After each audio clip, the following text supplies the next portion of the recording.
As soon as a couple of my people get on, then I get into the shits. All right, got you.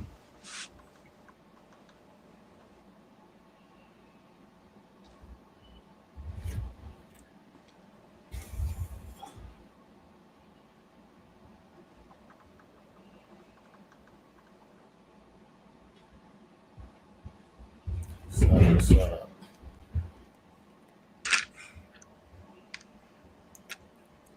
can you see the comment joint on the side? Yeah, I guess it's gonna start popping up. Yeah, Like underneath you're in the show. yeah. All right. What's up, people?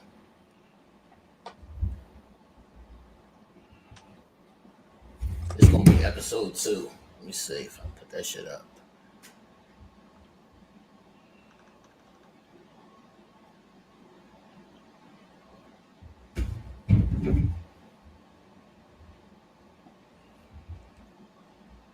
What's up, Tara?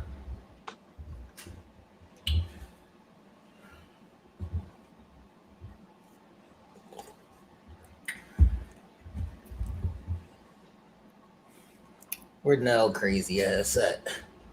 No, you ain't on yet, Nell? Talking about bull from last episode, right? Yeah. Yeah.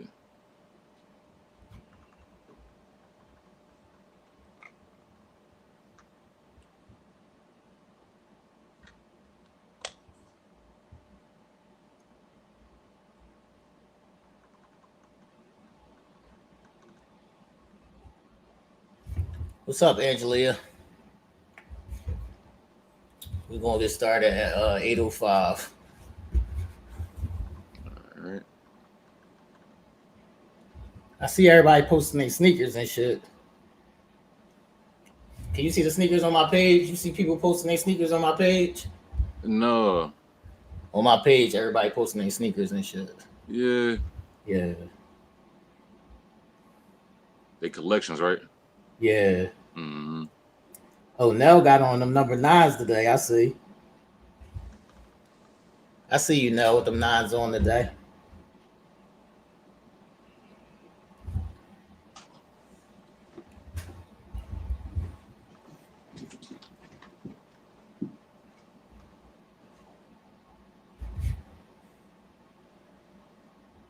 Where we at, people? We're about to get started.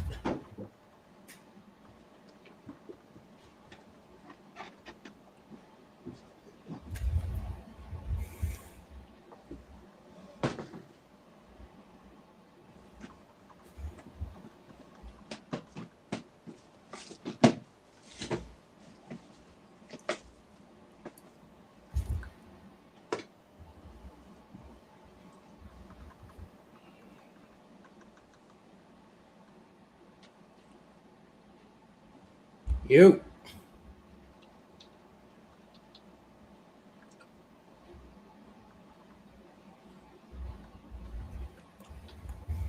All right, we about to get started. I need everybody to like and share the video. Make sure y'all subscribe to the channel and all that good shit. This is Tailor-Made Kicks episode 2. I got a real special guest for y'all tonight. You know, everybody uses social media in a fucked up way, or just to do all kinds of bullshit and nonsense. But social media actually helped me out in this way. I was able to reconnect with my little brother and my sister. Yes, so sir. I haven't seen them since he was like little and shit. Yeah. So everybody, this is my little brother Chris. What's going on, y'all? What's up? What's up? So as you can see, I use tailor-made and he uses custom made. Right. So you already know it's built into the DNA. Facts. It's built into the DNA. So we separated physically for a minute, and it's crazy. Yeah, we still thinking along the same lines, man. Right. So I'm gonna start with the question from last week. What's up, Nell? Nell, what's going on, bro? Tara said, "Hey." What's going on, Tara? All right, I'm gonna start with the question from last week. So whoever's the first person to get the question right, they'll get the new TaylorMade Kicks t-shirt. So whoever is in the comments will get the first t-shirt. All right. Here's the video. Here's the video. Here's the question.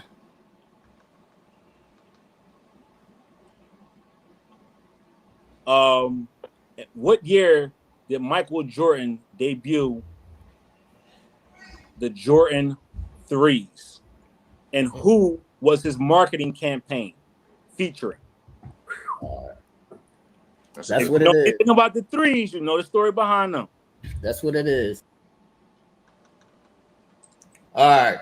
Whoever's the first person in the comments to get the question right, go and get the free t-shirt. So let me see if y'all get the question right. It was, what year did the Jordan 3s come out, and who was in the marketing campaign with them? Oh shit, I see Tara popping up quick. What's up, Tara? All right, Tara, I see you. Tara, put in the comments or send me in the inbox your size and all that. I see you, Angelia, and I got your inbox earlier. So both of y'all just send me. Yeah, no, she did. She was on that. They was on that shit quick. Both of y'all send me y'all sizes in my inbox, and I got y'all. And now I'm about to get into my my story for the week. My sneaker for this week is the Nike Air Max 90s. Now the story behind these sneakers is I used to run cross country. So that's crazy. Right. So let me see if I can pull this shit up. So I used to run cross country. So I hated cleats and shit like that. So my pop bought me these. Or our pop, I should say. Our pop bought me these. Yeah, we ain't used to saying that. Right.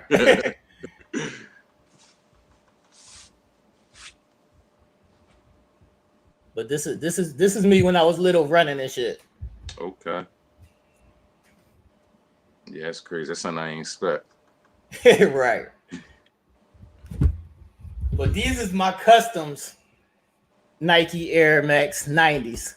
These have the TaylorMade on the tongue and shit right here. It says TaylorMade on the tongue. What you went through, Nike by you or yeah. What was Nike ID? Yeah. I went through Nike ID. These is Nike Air Max 90s. So I normally keep these in like a couple different colors and pairs and shit. Like I got the gray ones. Like a cool gray joint, okay. The navy blue joints. Mm-hmm. So those is like my favorite chill sneaks. Those are my favorite chill sneaks for like the summertime and like walking around. They real comfortable and shit like that. That's... So I'm gonna let my brother get into the shit that he does because he makes customized sneaks. So that's why it was very important for me to show those custom Nike Air Max 90s. So you can tell them about how you make custom sneakers and shit like that. Yeah, well, my first time me actually doing a custom sneaker was all the way back in 2003. If you go through deep in my Instagram, you'll see me use the numbers 803, and that was August 2003. That was the first time I did any paint on a sneaker. It wasn't the right paint. It wasn't the right method. And over the years, I consider myself mastering the craft now, where I'm doing custom Kobe commemorative sneakers, down to even custom laces, making my own laces now. So over the years, I learned to use the right paint.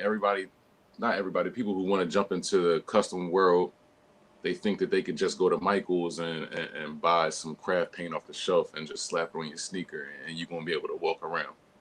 It's not going to happen. I learned the hard way. I still make minor mistakes and they cost you in the long run. When I do customs, it's all about the wearability. Something like this, Jordan 1, if you're a real sneakerhead, you might be able to pick up on my inspiration, a Nike Dunk called the Dunkle. Let me see if it's on there. There's one other one there. It's an actual band that Nike collaborated with, and they came up, this was their album art cover. Right. So I use inspirations from anywhere Like I said, I just showed you the Kobe one. I could show you another Air Max TN. Air Max Plus is a real popular silhouette. Right. But yeah, I want anything. I got a pair of Pippins over here. I'm gonna take some nostalgic stuff. A pair of Pippins I did not too long ago, and that was on for like the Black Power, Black Lives Matter. Even though I don't really support that actual BLM, right? You know, for different reasons. But yeah, my inspiration comes from anywhere. I could literally be watching a movie and I'll get a spark of interest. I'm jotting it down on my sketch pad.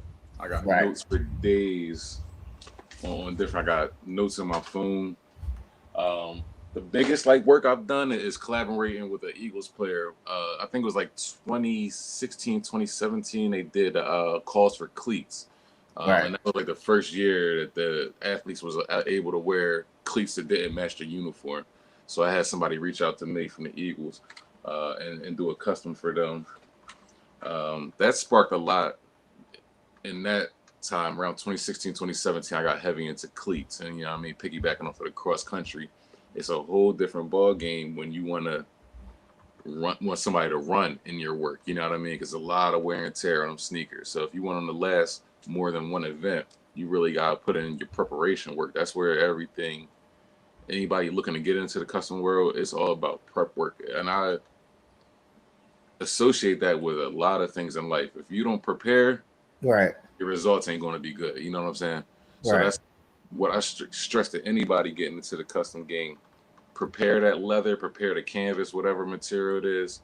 You got different ways that you got to prep it, but that's where if you don't prep it, the paint's not going to stick. You're going to get cracks. It's not going to last at all.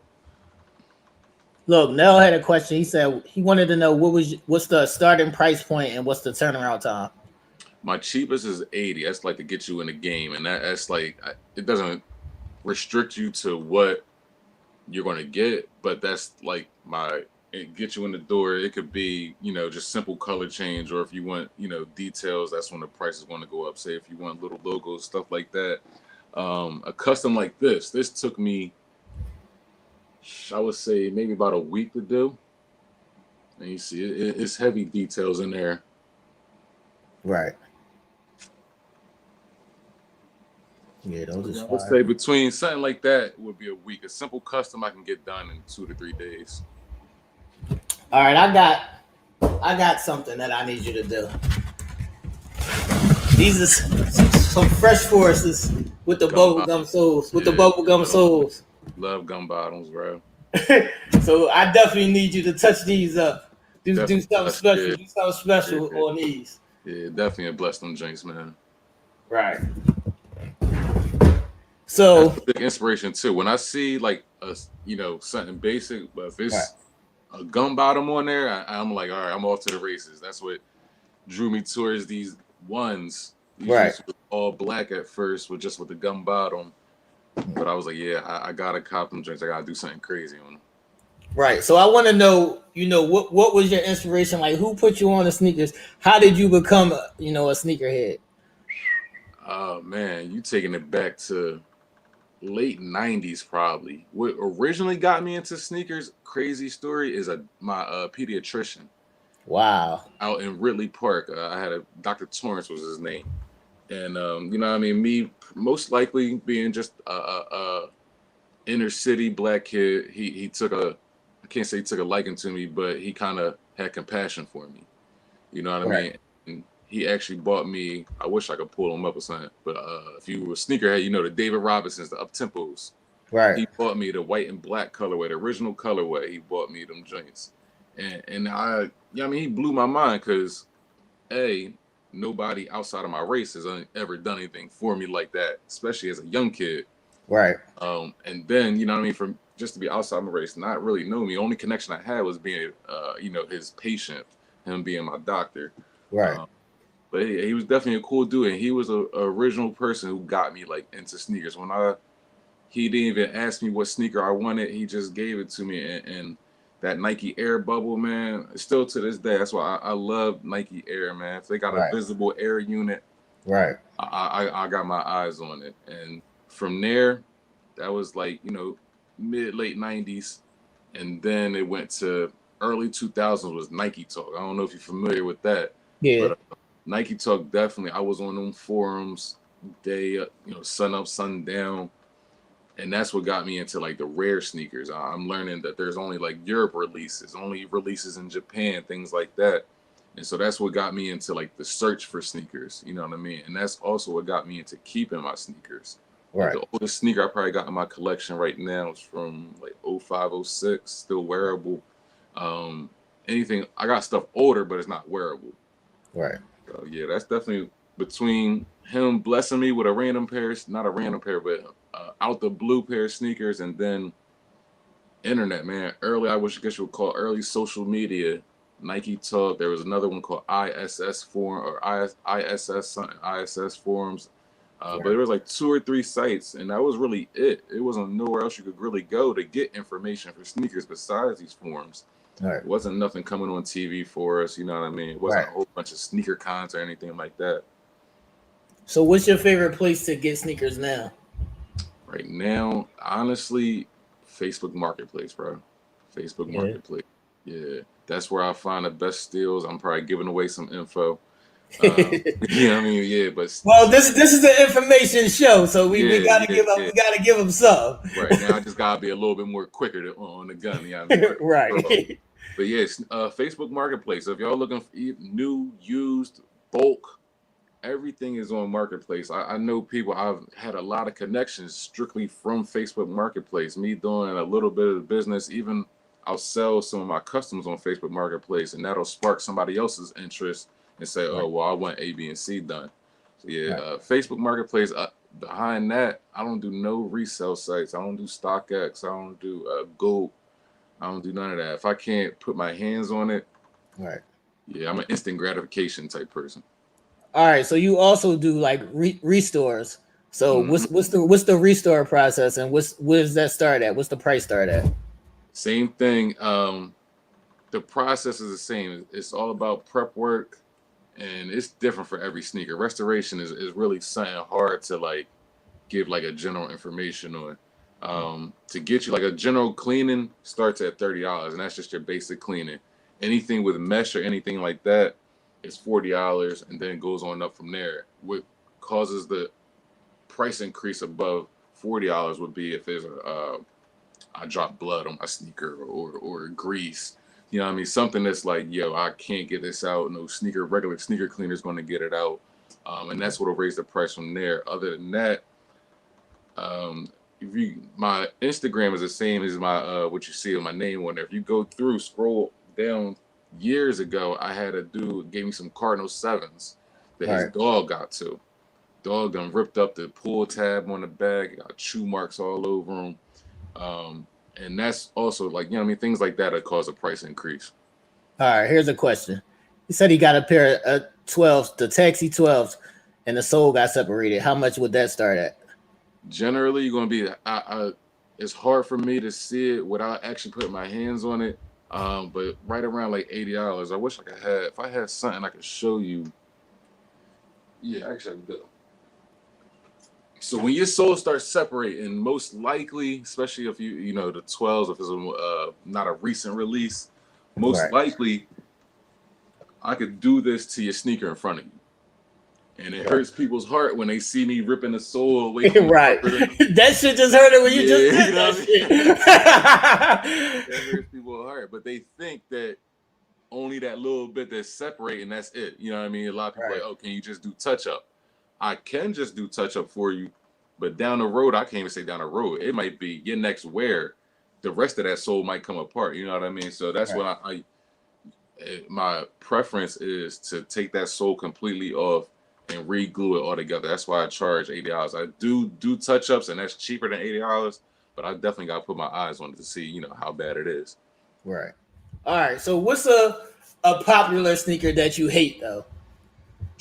Popular sneaker that I hate, man. That's I'm such a sneakerhead. I got love for a lot of sneakers. Popular sneaker that I hate though. Because mine would be something like these. Mine would be something like these. 90s, yeah, man. Not 90s. Not 90s. Something like those.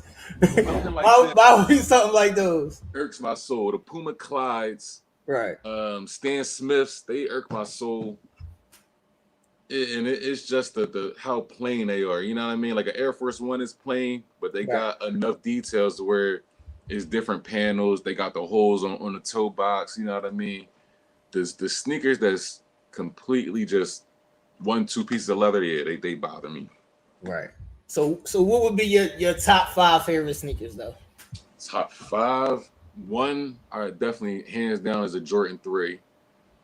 For one, you know, that was my birth year, 88. So that all types of, you know, connection there.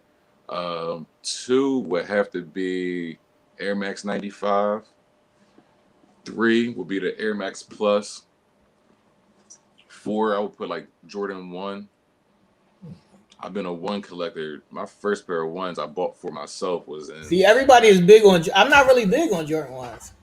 Yeah, I was like back in like 05, I started getting into 1s. Back in like, I think that was right around the time when they first released those white or navy blue and white Jordan 1s. They were suede navy with the silver check on them.